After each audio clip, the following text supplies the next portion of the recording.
apologies, we were stuck in a black hole for a second. But we're here and we're live for the Hangover with Cosmos, where our initial episode was talking about killer space rocks, asteroid impacts on the Earth, because the Hangover is for book club, Cosmos Book Club, about the calculating stars by something Knowles. Marianne Robinette Kowal. Robinette Kowal. Yes, I butchered that. I apologize. You can give me negative feminist points for not. It's a trilogy? It is a trilogy, yes. I yes, actually just finished the second book to the trilogy, and I actually enjoyed the second book a little bit more than the first book, but we're only going to talk about the first book, The Calculating Stars, in this episode of The Hangover. Now, in our main episode, we did explode a lot of shit. We hit the Earth with some real asteroids that hit the Earth, some meteor impacts, and then some hypothetical impacts off the coast of Florida near somewhere that some people visit. And this book is also about a hypothetical asteroid impact. It is. But hits like Chesapeake, that kind of area. This is a historical fiction. Yeah. And it's the asteroid ends up being something like 10.2 miles. We basically avoided. No, this is after World War II. This is the 1950s, Yeah, and we avoided the Cold War, essentially. Because of an impact. Because of this impact. And that was an interesting plot point as well. So yeah, set in 1950s, and in the first 3 pages of the book, a big asteroid hits off the coast of the eastern United States. And for a good chunk of the story thereafter, it's trying to convince the military that Russia was not involved somehow. Like it was not a nuclear bomb, or that Russia did not nudge it to strike the East Coast. Which the thought... It's just the thought of Russia at this time being able to nudge an asteroid to just hit off the east coast of the U.S. is... I mean, I think it kind of struck the right chord of a stubborn military guy saying this can't just be by accident. Somebody had to have done this, so it must be Russia. And actually, I think that relates to just modern day today, where I think that like a good chunk of at least America would think that there was some intent behind something. You know, there has to be something nefarious. It couldn't just be random happenstance that. But insurance would have called it act of God. Not act of Russia. Fuck all of insurance. They should cover act of gods, because isn't that what the point of fucking insurance is for? Like if you have a fucking wildfire that takes over your house. Anyway. Yeah. Okay, so the Calculating Stars. You have your 2 primary characters, which are Emma. I'm so Elma York and her husband Nathaniel York. I'm so bad at remembering like things that I read in detail. Like I pick up the like themes and gist and the feelings and stuff, but fine details of like names and shit are very bad if I'm reading it. I'm a visual learner, which is why I'm very excited for Hail Mary. Okay, but so you have Elma York and her husband Nathaniel York.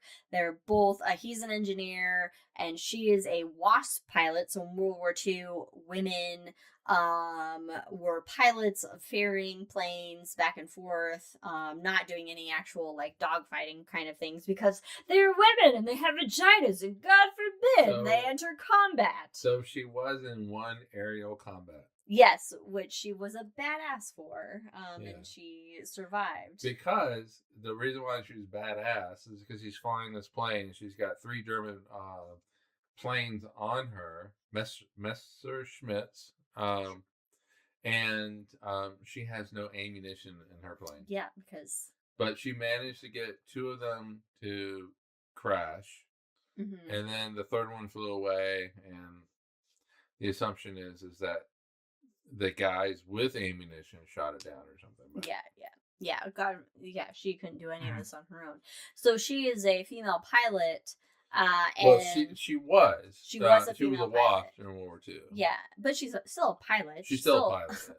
A pilot who is female. She still has the skills to pilot, and they have their own Cessna private, plane that she flies them, and it starts out with them in like a cabin in the woods, just having a little away time from civilization as a husband Lucky and for wife. them. And just having a nice little, a fun weekend for themselves. And then all of a sudden the ground starts shaking and they're like, what the fuck? And it turns out to be this huge meteor impact that had occurred off in the Chesapeake Bay area. But also her job also, like in real life at this point, is that she's a computer. Right. So she does all the calculations for, like her husband does the launches. He put the first satellite, and then the first manned mission, and all that kind of stuff. And so she did all the calculations and stuff. During the flight, which is not something that I can relate to because my brain does not work in a mathematical way. But here's the thing, and I can't artfully say it. And I tried to artfully say it to you, but it didn't. I don't think it landed. Let's hear it. So when I was in high school, girls were told be teachers. Yeah. Go into nursing. Stereotypical women jobs. Yeah. Stay away from science. Stay away from math. I didn't go to a single school counselor in high school. Okay. But for any direction. But even like in real life, forget this alternative history that the calculating that rings true. That is legit. That women were doing the math. They were the computers. Not only was it women that were doing it, you also had African American women that were doing it. And the whole thing is women can't do this, stay away from it. Meanwhile, they're putting fucking people into space. I never once experienced any authority figure of an adult imply in any way that any woman, any girl, and these are girls because I'm talking about. You also grew up in California. I did grow up in California, so I didn't have any, I didn't realize, I could be an archaeologist. I didn't know I could be an astronomer. I didn't know I could do all these things because I didn't have any kind of, there wasn't any adult figure that was like, here are the paths to get to these kind of things. I didn't have any kind of mandatory counselor meetings or anything like that.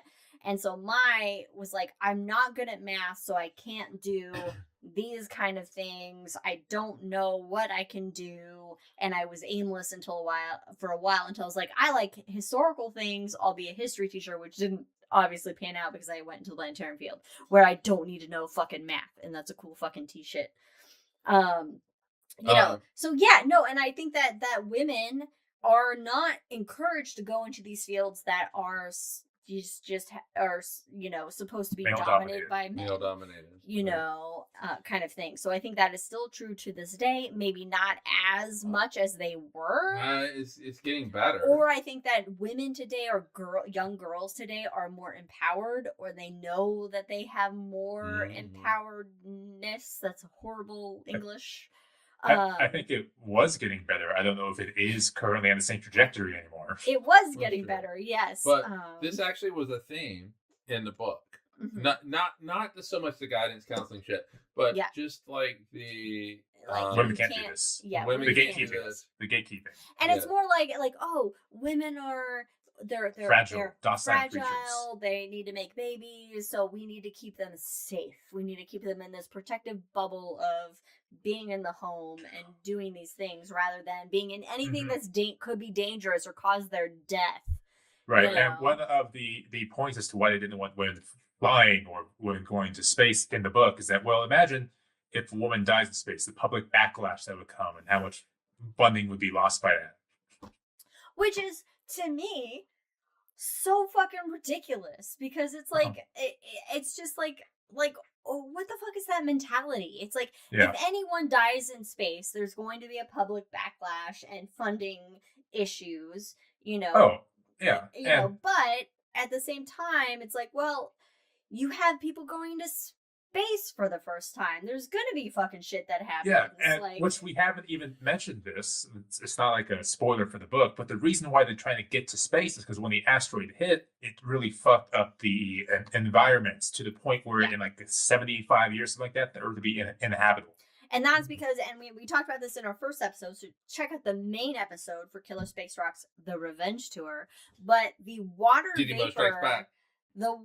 vapor, that was kicked up from the hypothetical impact in the calculating stars led to basically climate change, an increase in climate change that the Earth was going to see. And this is before, a time period before we realized that climate change is a thing and is going to happen to us currently in reality, but this is where they're like, oh shit, this water vapor, it's a greenhouse gas, it's going to trap heat. And so eventually over time, we're not going to be able to survive here as humanity. So we need to start developing the technology and getting to elsewhere that we can live, like Mars. They have a graphic calculations that say in X amount of years, the oceans will begin to boil. Yeah. It's like, oh, shit, we gotta go. We gotta go now. What I found really interesting about the book is that it's so good at paralleling how, because, and I mentioned this in the main episode, that as a society, and this is even before, like, the time period that's taking place in is before iPads, right? It's before Netflix. 1950s. It's before we need immediate gratification for everything. But it shows how, because things aren't happening immediately, that the general public starts to lose focus on the consequences from the meteorite, and they think that life is going to continue as normal, whereas you have the scientists and the astronauts are like, no, we have to have the funding for this, for the survival of humanity, and the general public is like, and the governments are like, why do we don't want to fund this because blah blah blah, we have more concerns here on the Earth. One of the great points that Kowal did, the writer, is, DC is wiped out, so they had to go through the line of succession to find who in the government is still alive to become president. They had to go all the way down to the head of agriculture, Department of Agriculture head, which actually worked out in this case, because when he was presented the data, it's like, oh, we have a 2.5 degree difference that's going to kill these crops because it's going to render this land infertile, and so he understood the implications immediately. Would it happen with anyone else? Probably not. No. But you still then have the public that, we know sways government action, and so when you have then the public, like, people are starving, people need homes, because from this impact in the book, you have a lot of people that are displaced, they're refugees in our own country, they lost their homes, their families, there's not, they need food and shelter and medical care and all this stuff.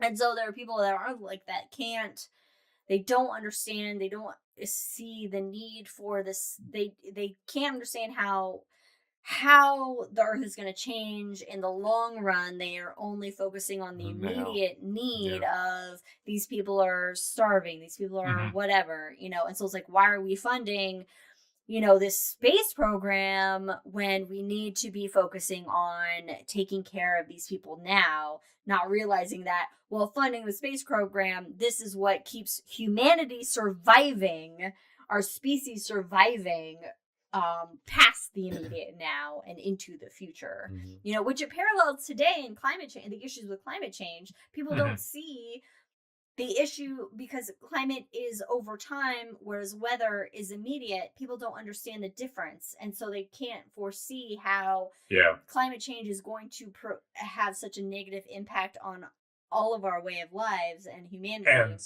And that's kind of amplified in the book, because before the Earth warms up, it gets really cold first. So the Earth gets cold for a couple of years first. We have snowballs. You got the Jim Inhoffs in the fucking with their snowballs. Like, dude, you're so dumb. So it really it does a good job, and I don't know if this was the intention of the author, but it really parallels that whole the immediacy and the of climate change and our actions towards climate change in a very dramatic but at the same time, an asteroid impact or a comet impact, really it would be a big, probably metallic asteroid impact. How that can come out of nowhere, A, and B, really fuck shit up on the Earth, and are we prepared for it? And the answer is absolutely not. Oh no, absolutely We're definitely not prepared for it. Yeah, I mean, I think the way that she did it was, she was able to make a comment about climate change. There's a lot of commentary without specifically saying climate change, human caused climate change. You wrapped it into an asteroid caused climate change. Yeah.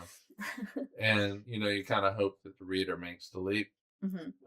Which I bet you that any reader that picks up this book is savvy enough to actually make that leap. Yeah. I mean, it would be good for anybody that's on the opposite side of the but viewpoint. We assume they could read. I'm not sure that they're going to make that leap. It's going to be that hey, this was all an asteroid, and so that type of thing, and you don't make the leap. Humanity is basically doing water vapor equating to carbon dioxide. Humanity is the asteroid. Gas. Yeah, humanity's the asteroid. I mean, but in addition, it also had other themes of like feminism and racism, sexism, all the isms. All the isms were incorporated, which is what people experienced in the 60s during the space race, through that time period where it was, like watch Hidden Fences, and these... so it's like they fly the plane, they get back to the Air Force Base, and then they stay at somebody's house. They stay at Colonel Parker? The Parker, not Colonel Parker. She hates Colonel Parker because he's a misogynist and a little And then, but the lady was like Helen and they're an African American couple. Right. Okay. But she was like, "Oh, we have to go get you a dress and things like that," and so it was all about that, like 1950s, your appearance and your maintaining.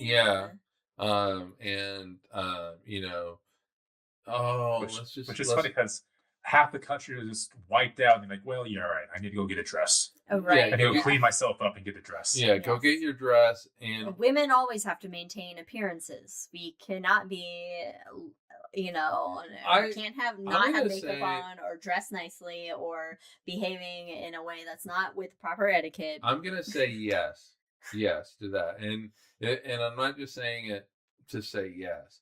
But I think you're saying yes to the dress. Yeah, say yes to the dress.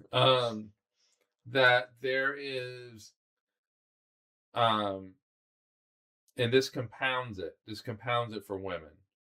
There is like the experience that you have where you have to, appearances and things like that, and then there is the Southern version of we have to keep up appearances, which makes it even more difficult for women. Because Elma York, the main character, she's a Southern Jew. Yeah. So there's like, it's like a battle of cultures, the Southern culture, Jewish culture, and then also women and the culture of being a woman at the time. Her grandparents, right? Or parents live in Charleston. Her grandma lived in Charleston. Her parents were, I think, closer to DC or something, and they were obliterated. Impact. So, but yeah, it's just like Jack has 50-mile-per-hour wind. How much? What's that impact? What's that impact wind? It was that 1 kilometer impact. It must have hit just east of Iowa somewhere. Ironically, I'm in a dress for this. Check out our main episode as to why that means something. But anyway, I mean, it's I've read it, and then I've read a bunch of books after that. I read it, and then I jumped to the second in the series. So the Faded Sky, is that the Faded second one? Skies, yes.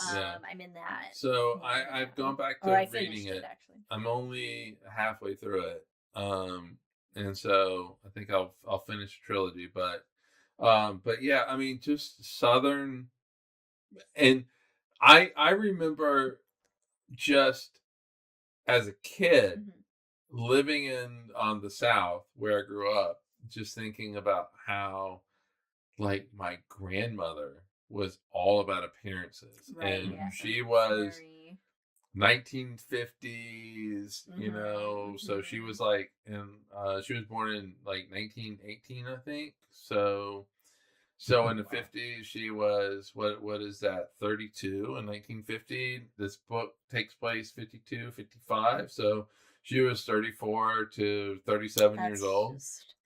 And you know, she would die as you know, if I met her at my age when she was that age. Yeah, my grandmother, every time, you know, before you even see her, she is dressed. Yeah.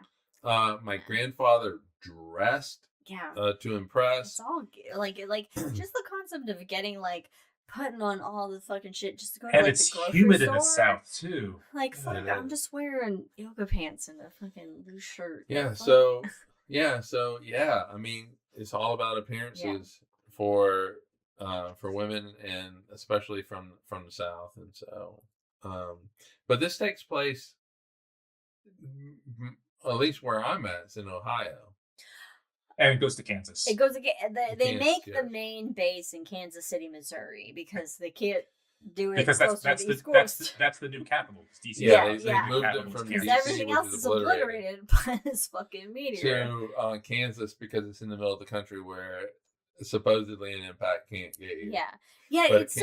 It's so interesting how it's believable in the writing how after this devastating natural event happens, wiping out just the loss of life from this is just insane, right? And the infrastructure and all the fucking damage and everything is just wild. Yet you still have just the same racism, the same sexism, the same thought process. It's the same culture that permeates through this event that is like, you know, that's actually believable, instead of like wanting everything like, oh, everybody will come together and realize we're all humans and that we can all help to make everything better. No, it's just taking the status quo and you're just moving it to the, you know, you're just moving it like they didn't start bringing African Americans in on planes until much later. Yeah, like it was still like had that kind of thing. Now I do want to say that I did get annoyed at the main character, Elma. I like the second book better, only because it took me a bit to get used to the character development. Because when I read things, my preference is that I like to read or I like to watch females who are already confident and powerful and badass. Okay. I don't like to read about realistic women dealing with their own anxiety and their own insecurity and being demure or trying to satiate the I know. I don't want to read about reality. I want my Xenas, and I want my Buffys, and I want my She-Ras. I want my confident fucking women from day one.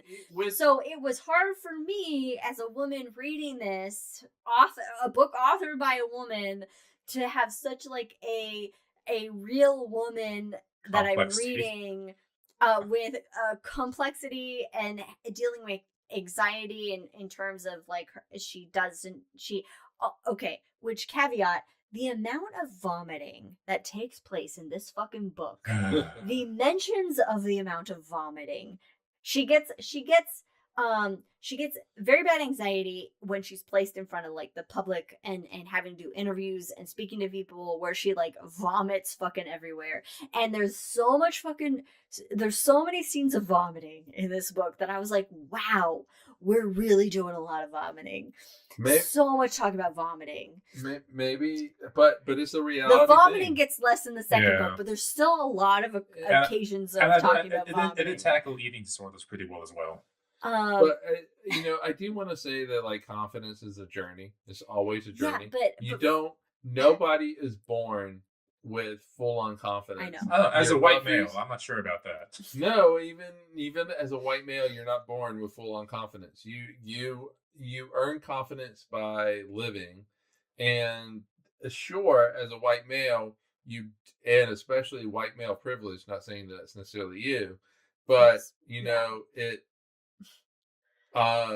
So I'm talking like rich people with this. No, is that both of you are white male and privileged in some sense. Well, just by saying, just by being white. Hold on. Okay, just by being white male, you are privileged. Yes. But then there is the added white male rich privilege, and that is not necessarily me. And they get uncomfortable. I am that. But, people that are born white, male, rich get that extra confidence injection early on when they can boss around the help to do things. I think being born rich is not being born on food Okay. stamps. You guys you got a meal every time. Immediately make me lose what I wanted to say. I actually had a point, but I don't remember what it is now. I didn't interrupt your point. You could just. I don't remember it. So continue. Okay. Continue. I've been staying quiet. I swear I don't remember what it is. So continue.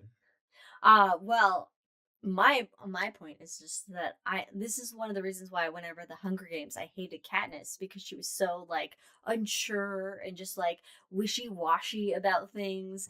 And so it makes me have an issue when I'm reading a woman that's like, I don't know, and doesn't just like be like, fuck this motherfucker.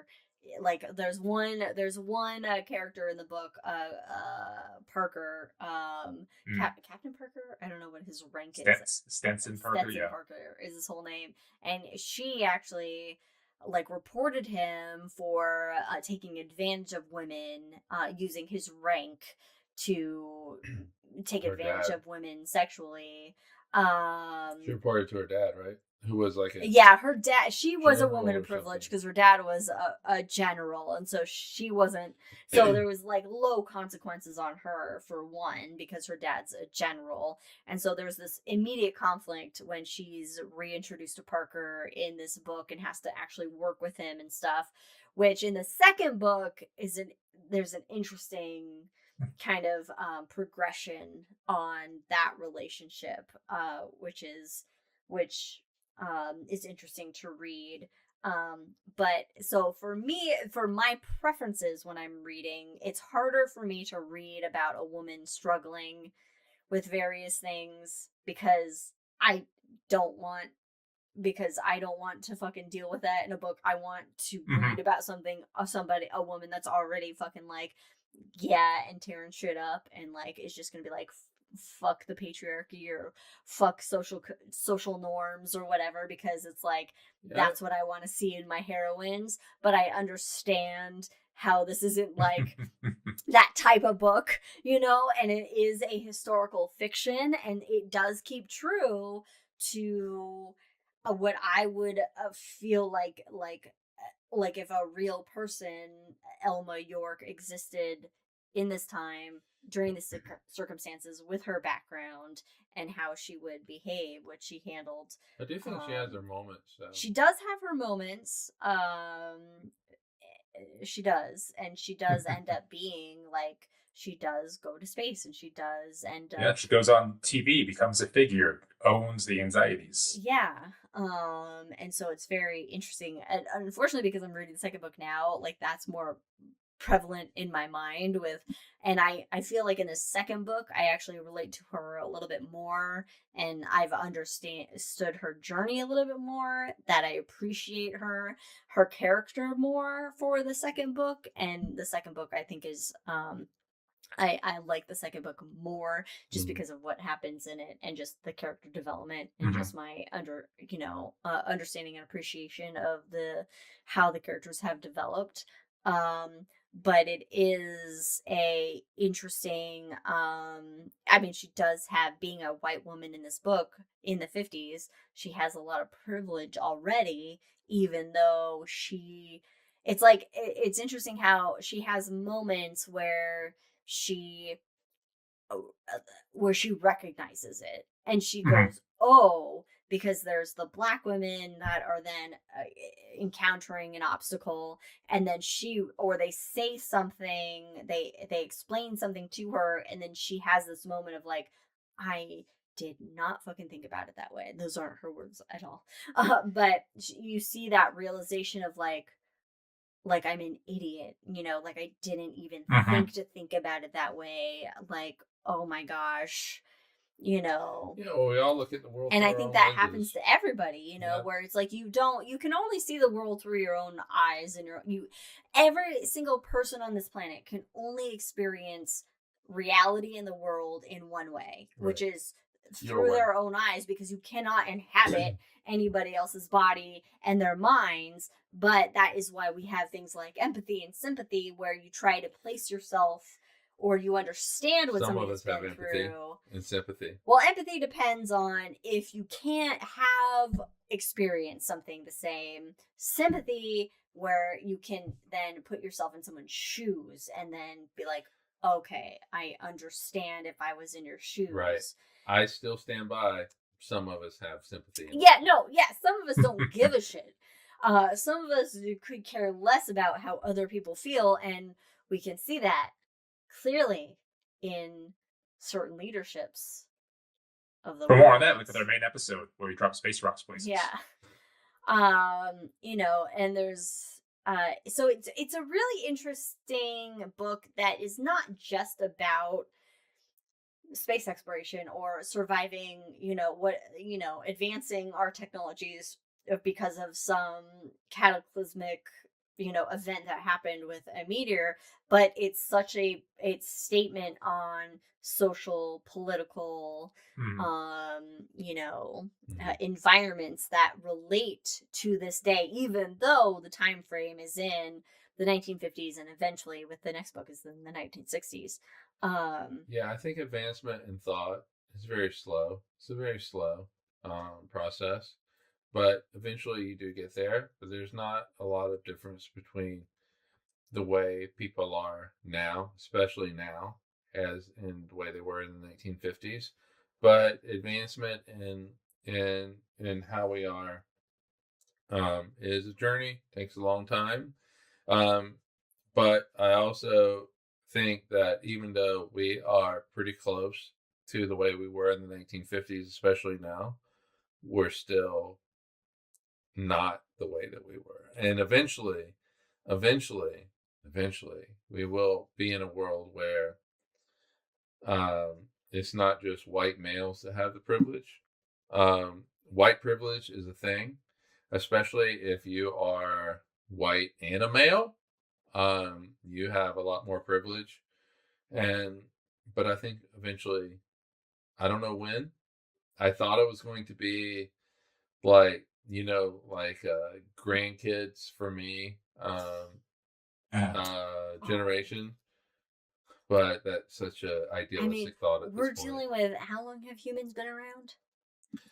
No, but the thing is like, I think every generation, I have to think this. I cannot not think this, that every generation is an increment forward. It doesn't get you all the way there. Right. It's that line, the arc of the moral universe is long but bends towards justice. So it takes a long time to make that happen.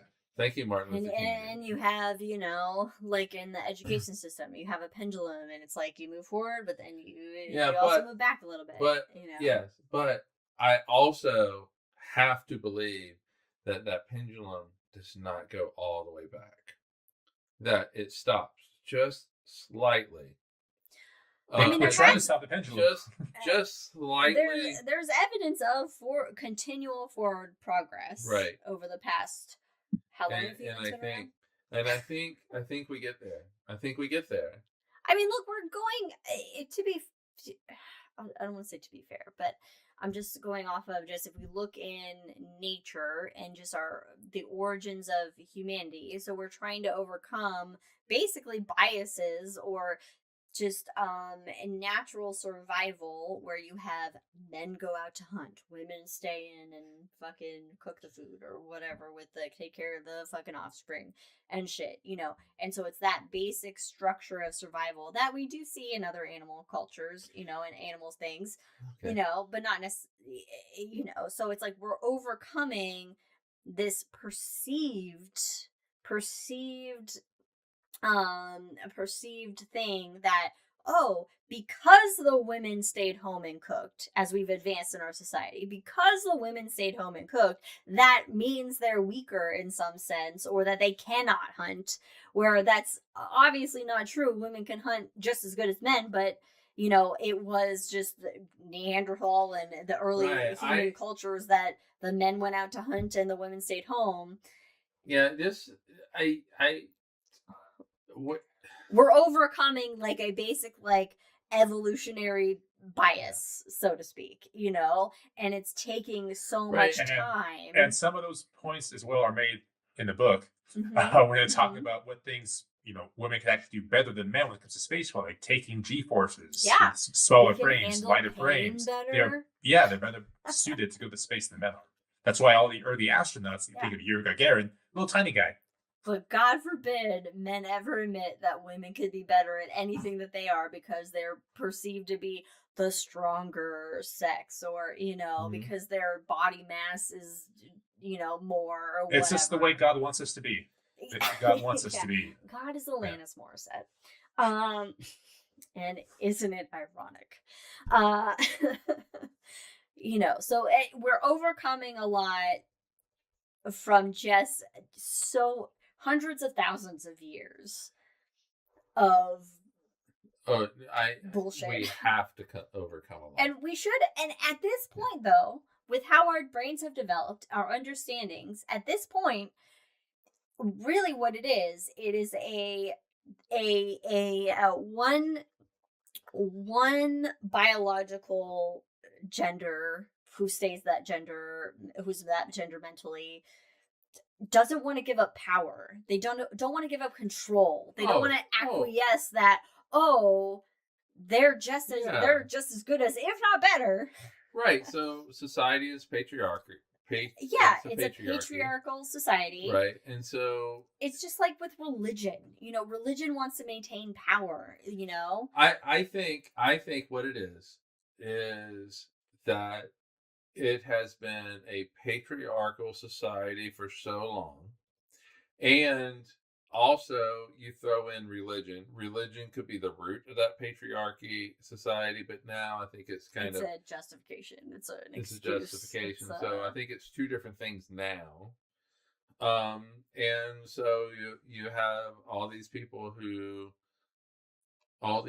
being males. Yeah. White males. They're just jealous because they can't fucking have babies.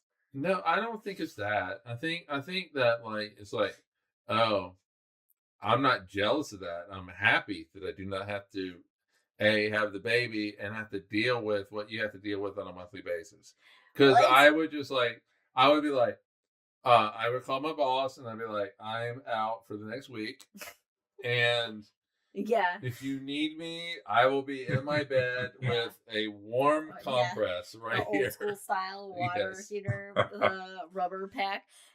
Just inhaling. I will be mainlining ibuprofen. It is interesting how it's like how that is perceived as being weaker to be the species that has that grows the baby and has to give birth, and that is then perceived as being the weaker sex, or whatever. Okay, but here's the thing. I think this is how men define it. You guys can't get a boner and you get fucking a pill that Medicaid all the funds to that. insurance will cover.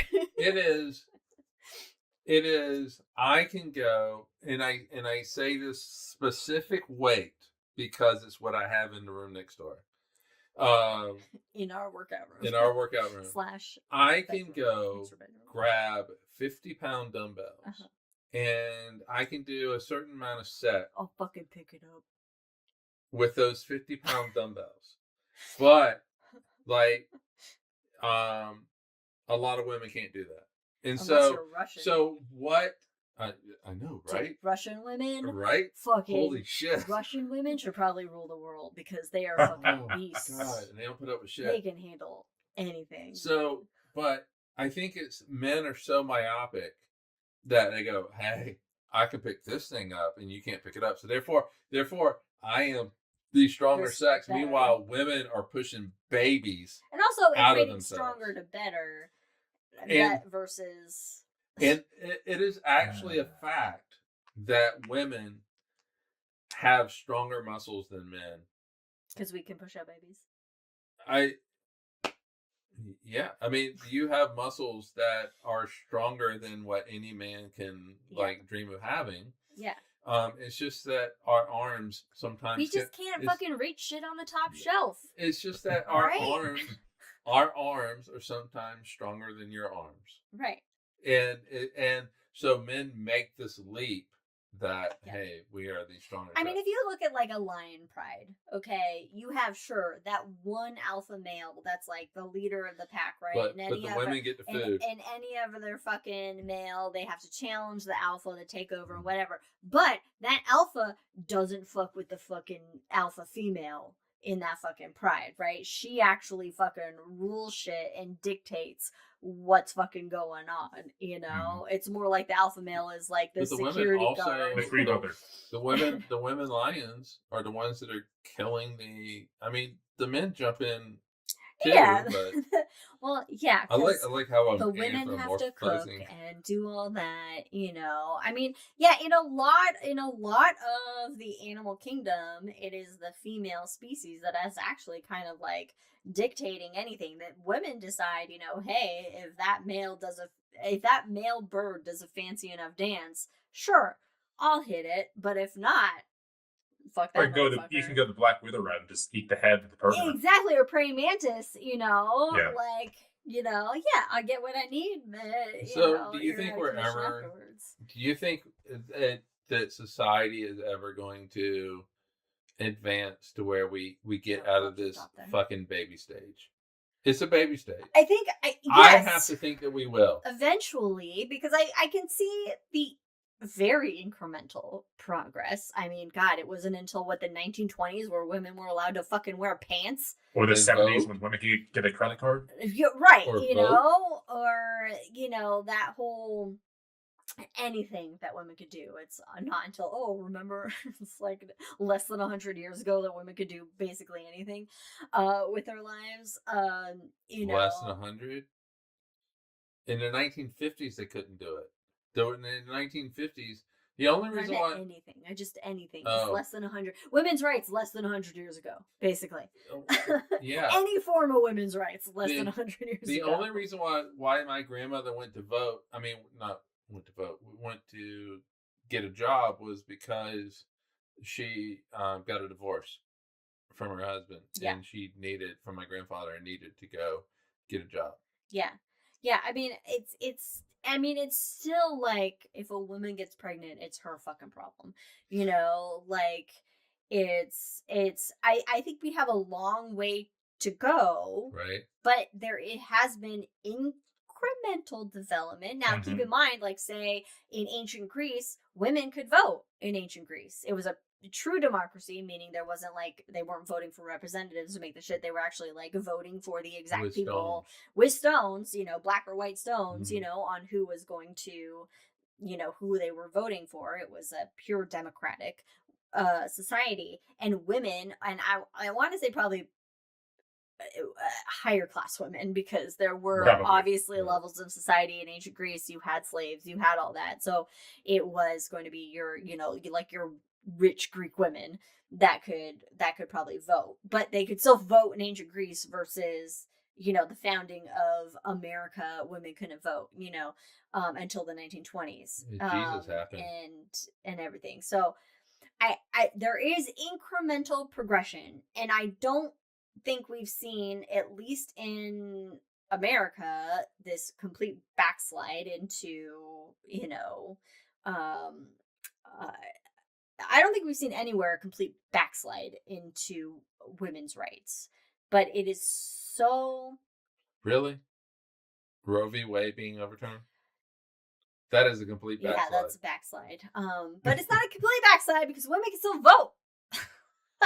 Yeah, but so let's give it a couple years. And that's not, I would say that's a problem with just mainly how maybe our democratic republic is set up, where that kind of shit can get overturned. No, your mom hits it. Supreme Court justices shouldn't be fucking served for life because they're appointed by the fucking president elected at the time. Like, that's bullshit, and they should be elected and not served for life. And so that's an institutional problem with our fucking government but setup. It still has led to a backslide, and not only that is that the people on the right on the Supreme Court tend to have very religious views, and so that leads to what your mom says. Religion is an issue. The invention across of the God board. changed everything. The institutionalized religion is definitely a fucking issue across the board with all these things. But at the end of the day, I think that there is advancement, and I would say, as just some random person in the year 2026, which is a minuscule part of time in the time of the universe, is that fuck, what was I gonna say? I've had too many drinks as we're already in the hangover. But I would say that for the survival of the human species, Are you bringing us back to the book? For the survival of human species, that the ego and this fucking us versus them mentality and all that other bullshit that us humans have developed over time, that has to eventually go away. We have to develop an equitable society. Otherwise, we're not going to survive. Climate change, at the base level of our problems, but every human being of the society is capable as the next human being, regardless of anything. Okay, right. Other than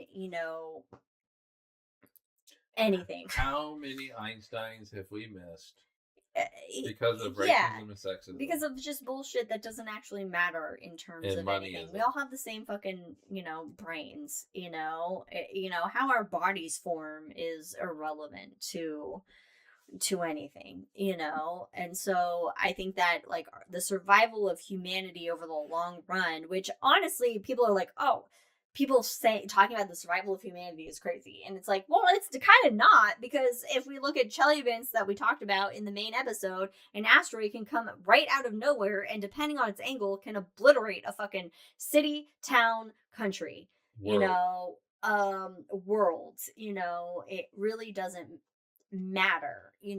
That one that hit South Africa, everybody's dead. I mean, and all of us working together isn't a bad fucking thing, right. Sharing is caring. Everybody, we learned that from the Care Bears. We learned that when we were fucking 2 years old. Sharing is caring, and sharing things, sharing resources, sharing funds, sharing viewpoints, sharing ideologies, sharing feelings and emotions and whatever doesn't hurt us. It only benefits us and makes us stronger as a as an entity, as a species on Earth. We're not Americans and Germans and Ukrainians and Iranians and Japanese and whatever. Sure, we can have like our personal, identities, but at the same, but we're all, at the end of the day, we're all human fucking beings. We all live on this one place, which is the Earth. And if we don't have the Earth, we don't have anything. Right. We have nowhere to exist, So it only hurts us when we're against each other for the most bullshit petty of reasons. Religion, color of skin, hair color, sexual organs, fucking whatever. Like, these are all bullshit fucking things. It's like not liking someone because they have a fucking mole on their face. Like, who mole? Would you? Who fucking gives a shit? You would if I had one right here. You have one right there. You have one right there. Well, like, I have two like little freckles right here. Freckles. Freckle mole, whatever. Everybody wears sunblock and prevents skin got cancer. I got this one after we were together. Where's it over here? I know you developed this one, which I was concerned about, but the doctor said it was fine. Yeah. Anyway, we're going to talk about the book now, right? It is all about the book. Because if you don't work together, the human species can't survive. If we have a huge meteor hit in the Chesapeake Bay area, wiping out the majority of the East Coast, moving the capital of the fucking country to Kansas fucking City, Missouri? Yeah. I mean, who wants to be there? Sorry, but if you're trans in Missouri, you gotta. Yeah, we don't. Like we all have to work together to survive. Right.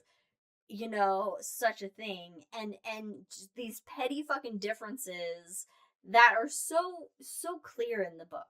It's like you read it and it's like, wait. Like, what? Just because she's black or she's a woman or it's, they're Jewish although the Jew thing doesn't really come up as a negative in the book other than just highlighting that the main characters are Jewish. But I think a few little comments are made, but I really like what we just got from Liz, was Drunk Liz's version of the pale blue dot. That's exactly what that was. And it made me happy. Like, here's everybody that ever fucking existed. You can't, if you look at a picture of the Earth from Saturn or from a distance from Voyager, you don't see race and religion and gender. You just see one fucking planet full of life. Full of life. So what would it take to change society? I think getting rid of religion, a meteor. Yeah, I think a meteor. A meteor. Clearly not, though, according to the book. A meteor isn't even gonna fucking do it. Well, That sped up progress. A 9/11 didn't do it. Oh, but 9/11's not a meteor. But 9/11 is rooted in religion. That's true. Both ways. That's true. Both ways. That's because true. Because on the others you have one side fundamentalist Islam, which is not Islam. I would think but hold on. The Catholics would really want some 72 virgins. They should be on board. But coming out of that on the whole island. On the American side, that's just rich white men. On the Western side is Christianity versus. I heard so many arguments of Christianity is about love, Islam is about hate, and they're both about the same thing. It's the same God, people, just different rules. You guys all believe in the same dude. You all believe in the same dude. It's like Protestants versus Catholics on all versions of Protestant. But it's fundamentally us against them. At the end of the day, it's us against them. You get rid of a religion, which is an us against them.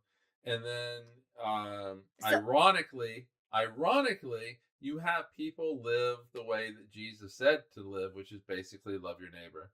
And when you love your neighbor as yourselves, there is no them. It is all us. We get but for our the lizard brain, the inherent kind of the deep fucking But inherent shit that we don't think about because we've evolved past this point, but that us versus them was a survival mechanism, which is the problem, right, so because it comes up in this bullshit that we don't need anymore. We don't need an us versus them anymore. Right, so so your mom wants to know, so what does it take? We get rid of us versus them. Get rid of us versus them. So them. we're all just in us. We all need to be in us. We all need to be in us. We all need to be in us. We all need to hug as an us and come we together need us. We need a frog on a fallen tree with a guitar singing about rainbow connections. Yes, that's what we need. Also, we don't need billionaires. We should eat them. That creates a big fucking us versus them. It's the fucking billionaires who run everything and dictate how media is controlled and what our interpretations are. But not here. This media stays free. Anyway, okay, so the calculating stars. It is scientific with a meteor impact and the fallout from that. It is a commentary on feminism and sexism in the country. It's a commentary of racism in the country. It's a commentary on just society in general and how we can't respond to a global. I mean, it's not necessarily a global emergency, this impact. Oh, it's global. But it is global in a sense because it does affect, because the climate change fallout from it affects the entire world. So a meteor impact is both local and global, at least in this particular case. Yeah. So I mean, it's really like a book that is, you would think that, on the surface, it's like, meteor strikes and what happens, and we trying to go to the moon, and it's a historical fiction, but it really encompasses everything that's kind of relevant in society today, even though it takes place in the 1950s, because those topics are still relevant, even if not all women are wearing dresses. As you wear a dress. As I'm wearing a dinosaur dress, yes. But I also have leggings on, so I'm wearing pants at the same time. So, Brandon, what are we reading next time? Oh, wow. Next time, whenever that will be, we'll be reading Red Mars by Kim Stanley Robinson. Red Mars, yes. I have not read this. Do we want to do half a book for one and the other half later? Because it's kind of a hefty book. Is it? Well, it depends on... Or should we just knock it all out? Well, we're going to do it in a few months. We'll do it in a few months. All right. We'll have plenty of time to read it. All right. Okay. We only did this book club so soon to the previous book club because... 1 week. Of my insistence, because I had finished the book and because there was such a delay between when I finished The Martian and the Martian book club, I was worried that it was going to be such a delay between that I was going to forget what happened in the Calculating Stars. And I thought you two were already reading it at the same time that I was reading it. We had already read it. But you had already read it. Years ago. I thought you had started reading it again when we talked about it. I think I read this book when I was living with you guys. Really? Yeah. That was a while ago then. So I thought everybody was all together. We read it. It's fine. So yeah, I read it again. So we'll have so now we'll have a few months between Red Mars. I haven't read it. They have read it. They will reread it. I will reread it. Now I would encourage, if you're interested in it, to read The Calculating Stars, but also if you have read that, or if you decide to read it and finish it, to then follow it up with The Faded Sky. I've read the second in the series. I haven't read the third yet. I haven't read the second one. I actually like The Faded Sky, better than Calculating Stars, only because, I've already learned about the characters from The Calculating Stars, so that helps. And I think there's just a little bit more, it's a little bit more engaging for me with what happens during The Faded Sky, and I think that the character development and relationships are a little bit more interesting that go on between it, although I still prefer my heroines when I read them to just be better than I am and to not have all the fucking normal bullshit of a regular woman. I prefer characters that would have some sort of moment of doubt. I do not want that. I want them to be confident. I want them to be strong, and I want them to be always kicking ass. So you want book Aragorn, not movie Aragorn. Oh, see, I haven't read. Yes. I haven't read actual Lord of the Rings. Wait a minute. But even in the movie, he's Aragorn, badass. Except No, he but gets he a has real moments of whiny doubts. He doesn't- voice. right? He does a real whiny voice in a couple parts that I don't like, but even in movie that's a Viggo Aragorn, Mortensen issue. movie Aragorn definitely has moments of doubt. Yeah, book Aragorn's never- like, I'm going to be king. No, Right yes. Oh, Let's really? do it. See, that's different because he's a man. I don't give a shit about how men behave. I want my men to be vulnerable in books. I want the opposite. I want my Alright. women to be 100% confident and badass, and I want men to be fragile and vulnerable. That's what I want in what I'm reading in my media. I appreciate, Mike, that our job today was just to hold the soapbox and hold on. I appreciate that. All right, so join us in 2 weeks for another episode of The Hangover, which will probably talk politics. Well, will it? I don't know what we're going to talk about. I don't know. It'll be our main episode will be High in the Sky for It's not April going to be a book club. of 2026. It will not be a book club next time. We will talk about whatever we will decide to talk about. All right. Excellent. Cheers, everybody. Thanks. Go read Red Bye. Mars. Thanks for joining us. See you Bye. next time.